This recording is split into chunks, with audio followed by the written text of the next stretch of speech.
ఎప్పుడైతే వైఎస్ఆర్సీపీ నాయకుల కళ్ళు విజయ డైరీ మీద పడిందో అధ్యక్ష, ఆ రోజు నుంచి ఈ రోజు వరకు అంతా కూడా కల్తీ జరిగి మనంతా కూడా నాశనం చేయడం జరిగింది అధ్యక్ష. నేను చెప్పే ఉదాహరణలు ఇప్పుడు కొన్ని ఎగ్జాంపుల్స్ చెప్తాను అధ్యక్ష. ఆ ఎగ్జాంపుల్స్ వినిన తర్వాత సహనంగా ఉండే మీరు కూడా సహనం కోల్పోయే పరిస్థితి కనిపిస్తుంది అధ్యక్ష.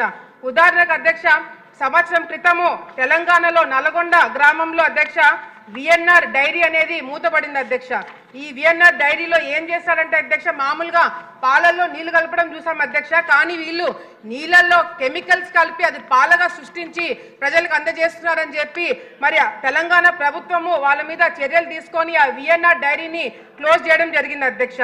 ఇదే విఎన్ఆర్ డైరీ దగ్గర నుంచి అధ్యక్ష వీళ్ళు విజయ డైరీ నంద్యాల వాళ్ళు, ఆ డైరీకి సంబంధించిన వాళ్ళు ఆ విఎన్ఆర్ డైరీ దగ్గర నుంచి పాలు కొనుగోలు చేయడమే కాకుండా అధ్యక్ష ఈ బాదం పాలు కూడా అక్కడి నుంచే కొనుగోలు చేసి వీళ్ళ బ్రాండింగ్ అంటే విజయ డైరీ లేబుల్ వేసి ప్రజలకు అందజేయడం జరుగుతుంది అధ్యక్ష.